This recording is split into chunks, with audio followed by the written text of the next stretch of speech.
Hello friends, welcome to Syntax First YouTube channel. So இது வந்து ஜாவாவில் 5th session அப்படின்னு நினைக்கிறேன். என்னுடைய சேனல் வந்து யூடியூப் போங்க, யூடியூப் போயிட்டு Syntax First ஆல்ரெடி சப்ஸ்கிரைப் பண்ணியிருந்தீங்கன்னா உங்கள் லிஸ்ட்டில் இருக்கும், இல்லைன்னா சப்ஸ்கிரைப் பண்ணிக்கோங்க.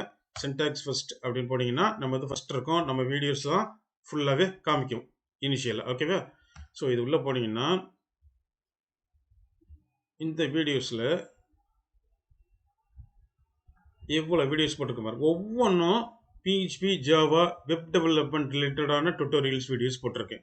ஓகே, உங்களுக்கு எந்த லாங்குவேஜ் தேவையோ அதை படிச்சுக்கோங்க. இன்னொன்று காமன் திங்ஸ் வெப் டெவலப்மெண்ட் ரிலேட்டடாக jQuery, CSS, ajax, bootstrap, server side, client side, validations, ajax call எப்படி யூஸ் பண்ணுறது, இன்சோம்னியா ஏபி எப்படி யூஸ் பண்ணுறது, இந்த மாதிரி நிறைய விஷயங்கள் போட்டிருக்கேன். ஸ்டாட்டிக் டைனமிக் வெப்சைட்னா என்ன, சரியா?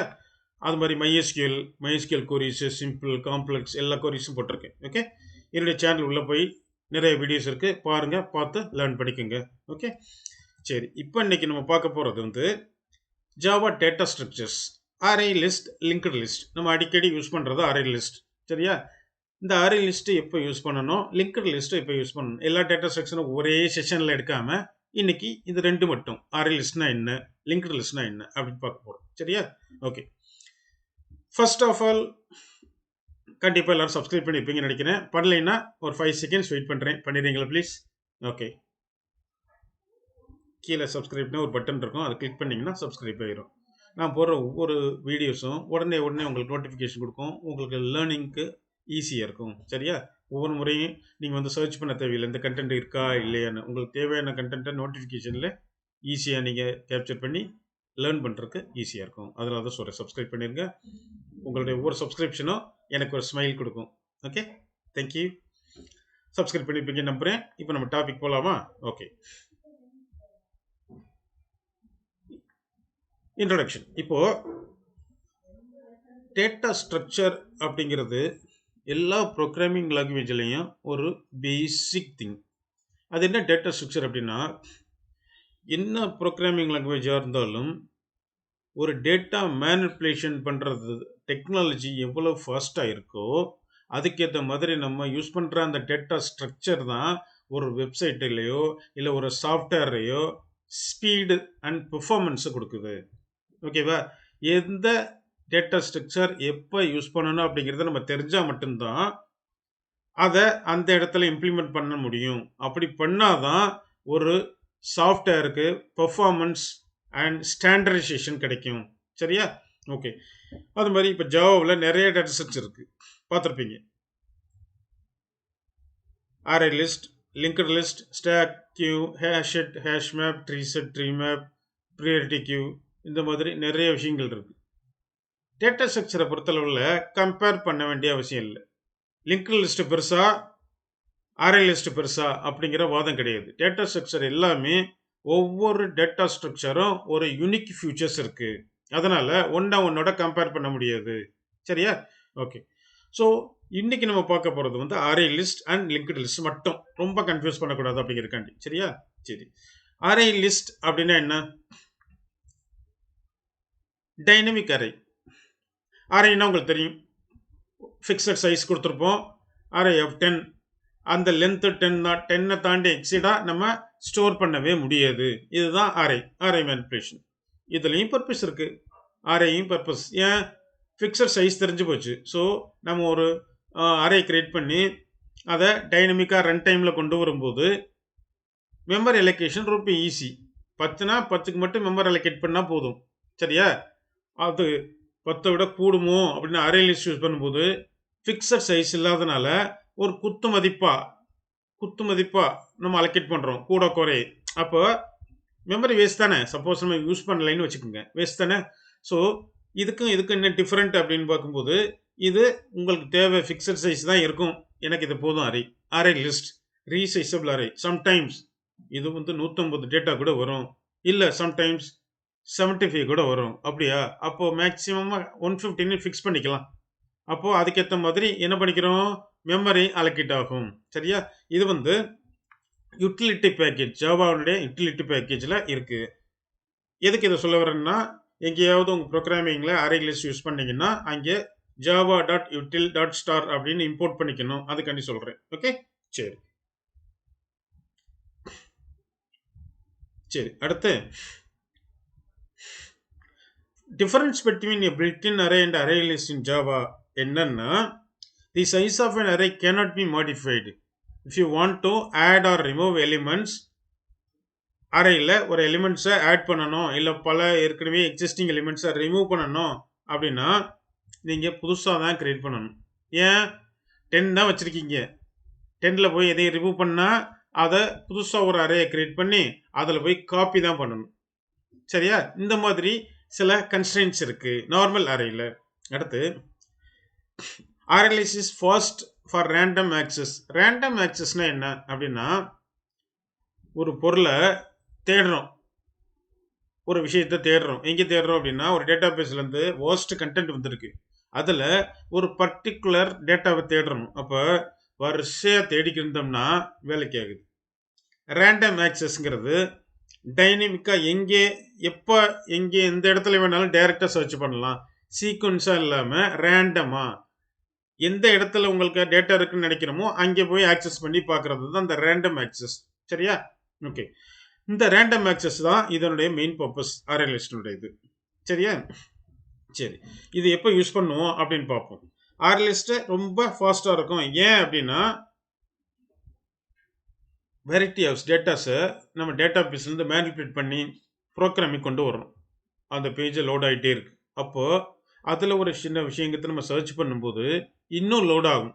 ஏன்னா ஒரு 10 லட்சம் டேட்டா வந்திருக்கு, 10 லட்சம் ஸ்டூடெண்ட் ரெக்கார்டு வந்திருக்கு, அதில் ஒரு பர்டிகுலர் ரெக்கார்டை நம்ம சர்ச் பண்ணுறோம் அப்படின்னா இந்த அரே லிஸ்ட் ரேண்டம் ஆக்சஸாக என்ன பண்ணோம், நம்ம கொடுக்குற சர்ச்சுக்கையே ரேண்டமாக சர்ச் பண்ணி எடுத்துகிட்டு வந்துடும். அப்போது ஃபாஸ்ட்டாக இருக்கும். என்ன ஃபாஸ்ட்டாக இருக்கும், ஈஸியாக கண்டுபிடிச்சி உடனே கொடுத்துரும். அதான் கொஞ்சம் ஃபாஸ்ட்டாக இருக்குது அப்படின்னு சொல்கிறோம். சரியா? ஓகே. அடுத்து இந்த அரே லிஸ்ட்டில் லெஸ் ஸ்பேஸ் தான் எடுத்துக்கிறோம். ஏன்னா அது பியூர் வேல்யூஸ் தான், வேரியபிளுடைய வேல்யூஸ் மட்டும்தான் ஸ்டோர் பண்ணும். இப்போ அரே எடுத்துக்கிட்டிங்கன்னா இன்டெக்ஸ் வேல்யூ. சரியா? இதில் அப்படி இல்லை, டைரெக்டாக பியூர் வேல்யூஸ் தான் ஸ்டோர் பண்ணும். அப்போ நம்ம சர்ச் பண்ணும்போதும் டைரக்ட் வேல்யூ மேட்ச் ஆகும், ப்ளஸ் ஈஸியாக ஆக்சஸ் பண்ணி எடுத்துகிட்டு வர்றதுக்கு நமக்கு யூஸ் ஆகும். சரியா? ஒன்லி ஒன் திங் இதில் காம்ப்ளெக்சிட்டி என்ன, டைனமிக் அரே ரன் டைமில் மெமரி அலோகேட் பண்ணும்போது இதுதான் ஃபிக்ஸட் சைஸ்ன்னு கொடுக்க முடியாது. டைனமிக்காக அதுவே அலோகேட் பண்ணி தேவைன்னா இன்க்ரீஸ் பண்ணிக்கிறோம், ரன் டைமில் தேவையில்லைன்னா ரெடியூஸ் பண்ணிக்கிறோம் சைஸு. சரியா? இதுதான் அரே லிஸ்ட். ஓகே. அடுத்து அரே லிஸ்ட்னா இதுதான் ஜாவா யூட்டிலிட்டி பேக்கேஜுக்குள்ளே அரே லிஸ்ட்டை இம்போர்ட் பண்ணிக்கணும். இதுதான் சின்டாக்ஸ். இந்த அரே லிஸ்ட் ஸ்ட்ரிங் அப்படின்னா லிஸ்ட் ஆஃப் ஸ்ட்ரிங் எலமெண்ட்ஸ் தான் இந்த அரே லிஸ்ட்டில் சேவ் பண்ண போகிறோம் அப்படின்னு அர்த்தம். சரியா? இது ஒரு நேம் தான், அவ்வளோதான். Okay, sorry, object. அரே லிஸ்டினுடைய வேரியபிள் நேம் அல்லது ஆப்ஜெக்ட்னு வச்சுக்கோங்க. ஓகே, இதில் எப்படி ஆட் பண்ணுறது, டாட் ஆட் அப்படிங்கிற ஃபங்க்ஷனை யூஸ் பண்ணிங்கன்னா ஒவ்வொரு ஸ்ட்ரிங் எலமெண்ட்ஸாக இதில் உள்ளே ஆட் பண்ணிக்கிட்டே வரலாம். சரி, அடுத்து கெட் ஆஃப் 0 அப்படின்னா ஃபர்ஸ்ட் எலிமெண்ட்டை கொடுக்கும். செட் அப்படின்னா செட்டுக்கு 2 அட்ரிபியூட், 0, வேற கார். என்ன அப்படின்னா கெட் ஆஃப் 0னா 0th இன்டெக்ஸில் உள்ள வேல்யூவை எடுத்துகிட்டு வரும். செட் ஆஃப் 0னா ஆல்ரெடி இருக்க வேல்யூவை ரீப்ளேஸ் பண்ணி விட்டுரும். சரியா? எதை, இந்த வேல்யூவோட பழைய வேல்யூவை தூக்கிட்டு இந்த வேல்யூ போட்டுரும். இதில் இன்டெக்ஸ் 0வில் இங்கே என்ன இன்டெக்ஸ் சொல்கிறோமோ அதில் தான். ஓகே, ரிமூவ் 0, ஃபர்ஸ்ட் எலிமெண்ட்டு 0, இந்த 0 இஸ் நத்திங் பட் இன்டெக்ஸ். மொத்தமாக எவ்வளோ இருக்குது சைஸு. இது நார்மல் ஃபார் லூப். எப்படி நம்ம ஒரு அரே லிஸ்ட்டை ஆக்சஸ் பண்ணுறது, as usual I = 0 less than transactions dot size, array list size. Okay, உள்ள சுற்றுது transactions dot get. Normal arena என்ன பண்ணுவோம், transactions ஆஃப் ஸ்கொயர் ப்ராக்கெட்டில் இன்டெக்ஸை போடுவோம். இது கெட் ஆஃப் நார்மல் ப்ராக்கெட். புரியுதா? இதுக்கு சின்டாக்ஸ் இது. ஸோ இதுதான் அரே லிஸ்ட்டுக்கு டாட் கெட்டு தான் அரே லிஸ்ட்டில் உள்ள எலிமெண்ட்ஸை ஃபிச் பண்ணி எடுக்கிறது. ஓகே, சரி. இது ஃபார் ஈச், ஃபார் லுக்கு பதிலாக சிம்பிள் ஃபார் ஈச். ஒரு ஸ்ட்ரிங்கு, அதை ஒரு ஆப்ஜெக்டில் டிரான்சாக்ஷன்லேருந்து ஒவ்வொரு ஆப்ஜெக்டாக, அதாவது ஒவ்வொரு எலிமெண்ட்டாக எடுத்து வச்சு அதை பிரிண்ட் பண்ணுறோம். சரியா? சிம்பிள். சரி, இப்போ லிங்க்டு லிஸ்ட். இப்போ அரே லிஸ்ட் பற்றி பார்த்தோம். இந்த அரே லிஸ்ட் முக்கியமாக எப்போ யூஸ் பண்ணணும்னு தெரியுமா? இந்த ஆடு ரிமூவ் அடிக்கடி பண்ண மாட்டோம். சிம்பிளாக ஒரு பேங்கிங் டொமைனில் எக்ஸாம்பிள் சொல்லட்டுமா? நம்ம ஒரு பேங்க் அக்கௌண்ட் வச்சுருக்கோம். இந்த பேங்க் அக்கௌண்ட்டில் என்னென்ன பண்ணுவோம்? டெய்லி டிரான்சாக்ஷன்ஸு, ஆன்லைன் ட்ரான்ஸ்ஃபர் பண்ணுவோம், ஜிபே பண்ணுவோம், கார்டில் ஸ்வைப் பண்ணி பே பண்ணுவோம், இல்லை ஏடிஎம் வித்ட்ராவல் பண்ணுவோம், இல்லை யாருக்காவது செக் கொடுத்துருப்போம். இந்த மாதிரி வெரைட்டி ஆஃப் டிரான்சாக்ஷன்ஸ் பண்ணுவோம். நம்ம ஒரு ஆளே இவ்வளோ பண்ணோம்னா ஒரு பேங்க்கில் எவ்வளோ யூசர்ஸ் இருப்பாங்க. ஒவ்வொருத்தரும் டிரான்சாக்ஷன் பண்ணும்போது ஒரு டிரான்சாக்ஷன்ஸுங்கிறது வெரைட்டி ஆஃப் சேனல்ஸ்லேருந்து நிறைய வருது. சரியா? புது புது டிரான்சாக்ஷன்ஸாக அக்செப்ட் பண்ணுறாங்க. அப்போது திடீர்னு நீங்கள் ஒரு பர்டிகுலர் டிரான்சாக்ஷன் சர்ச் பண்ணால் ஈஸியாக எடுத்து கொடுக்கணும். அப்போது ஏன் அரே லிஸ்ட் யூஸ் பண்ணணும் அப்படின்னா, இது ரேண்டம் ஆக்சஸ். புரியுதா? ஸோ எவ்வளோ டிரான்சாக்ஷன் இருந்தாலும் நீங்கள் கொடுக்குற கீவேர்டை வச்சு ஈஸியாக சர்ச் பண்ணி கொண்டு வந்துடும். அது மாதிரி இந்த அரே லிஸ்ட் எப்போ யூஸ் பண்ணக்கூடாது அப்படின்னா, அடிக்கடி ஆட் பண்ணுவீங்க, திடீர்னு ரிமூவ் பண்ணிடுவீங்க ஒரு எலிமெண்ட்ஸை. இந்த மாதிரி அடிக்கடி ஆடு ரிமூவ் மேனிப்புலேஷன்ஸ், ஆடு ரிமூவ் எடிட்டு அப்டேட்டு, அதான் அப்டேட்டு ரிமூவ் ஆடு, இந்த மாதிரி மேனிப்புலேஷன்ஸ் டேட்டாவை வச்சு பண்ணிங்கன்னா அப்போது நீங்கள் இதை யூஸ் பண்ணக்கூடாது. பெர்ஃபார்மன்ஸ் இருக்குது அரே லிஸ்ட். ஏன் அப்படின்னா, ஒவ்வொரு எலமெண்ட்ஸும் நீங்கள் ரிமூவ் பண்ணும்போது அதோடைய காப்பி ஆஃப் அரே திருப்பி கிரியேட் பண்ணி அது ஒரு அரே லிஸ்ட்டாக மாற்றும் பிகின் தி ஸ்க்ரீனில். அது தேவையில்லாத தானே? சரியா? அப்போது இந்த மாதிரி அடிக்கடி மேனிப்புலேஷன்ஸ், டேட்டா மேனிப்புலேஷன்ஸ், சர்ச் ஒரு மேனிப்புலேஷன் தான். பட் சர்ச்சை தவிர புதுசாக எலிமெண்ட் ஆட் பண்ணுறது, புதுசாக எலிமெண்ட்டை ரிமூவ் பண்ணுறது, ஏற்கனவே இருக்க எலிமெண்ட்ஸை அப்டேட் பண்ணுறது, இந்த மாதிரி மேனிப்புலேஷன் பண்ணுறதுக்கெல்லாம் லிங்க்டு லிஸ்ட்டு போயிடணும். லிங்க்டு லிஸ்ட்டில் ஒவ்வொரு எலிமெண்ட்டுக்கும் அடுத்த எலிமெண்ட்டுக்கு உள்ள அட்ரஸை அதை ஹோல்டு பண்ணுது. அப்போது இதில் சர்ச் பண்ணுறது கஷ்டம். ஏன்? அது ஒவ்வொரு எலிமெண்ட்டாக பிடிச்சி அடுத்த எலிமெண்ட்டை தாவி, அடுத்த எலிமெண்ட்டை பிடிச்சி அடுத்த எலிமெண்ட்டை தாவி போய் சர்ச் பண்ணுறதுக்கு சீக்வன்ஸாக சர்ச் பண்ணுறது வேலைக்கு ஆகாது. ஆனால் அதில் ஈஸியாக ஆட் பண்ணிடலாம். மூணாவது எலிமெண்ட்டை இதை ரீப்ளேஸ் பண்ண அப்படின்னா அதனுடைய கீ லிங்க்டு லிஸ்ட்னா எப்படி இருக்கும்? அதனுடைய value previous index, next index, அப்படி தானே இருக்கும். நம்ம லிங்க்டு லிஸ்ட் படிச்சிருக்கோம். ஓகேவா? ப்ரீவியஸ் இன்டெக்ஸ்னா இதுக்கு முன்னாடி உள்ள டேட்டா உள்ள அட்ரஸ், இது ப்ரிஃபிக்ஸு, இது அடுத்து நெக்ஸ்ட்டு இன்டெக்ஸுங்கிறது இதுக்கு அடுத்து உள்ள டேட்டா உள்ள அட்ரஸ். அட்ரஸ்னா என்ன? இந்த ஒரு 15 இருக்குன்னு வச்சுக்கோங்க நெக்ஸ்ட்டில். அப்போ இந்த 15ங்கிற அட்ரஸில் தான் இதுக்கு அடுத்த டேட்டா இருக்குது அப்படின்னு அர்த்தம். ஸோ ஒவ்வொரு எலமெண்ட்டும் ப்ரிவியஸு நெக்ஸ்ட்டு ரெண்டுக்குள்ள அட்ரஸையும் ஹோல்டு பண்ணி வச்சுருக்கோம். அப்போ ஒரு டேட்டாவை ஆட் பண்ணுறேன்னு வச்சுக்கோங்க, 15ங்கிறத முன்னாடி இதை ஆட் பண்ணிடுறேன்னா ஈஸியாக அந்த இடத்துல ஒரு புதுசாக ஒரு லிஸ்ட்டை ஆட் பண்ணி விட்டுரும் சிம்பிளாக. ஆனால் நம்ம அரே லிஸ்ட்டில் எப்படி ஆட் பண்ண சொன்னீங்கன்னா 10 லிஸ்ட்டு வரிசையாக இருக்குது, 10க்கும் 9க்கும் இடையில ஒன்று ஆட் பண்ணணும்னா 10க்கு அப்புறம் 50 டேட்டா இருக்குன்னு வச்சுக்கோங்க. ஒவ்வொன்றும் 50ங்கிற டேட்டா 51க்கு போகும். எல்லாம் அப்படியே ஒவ்வொன்றா ரீப்ளேஸ் ஆகணும். அது எவ்வளோ கஷ்டம் யோசிச்சு பாருங்க.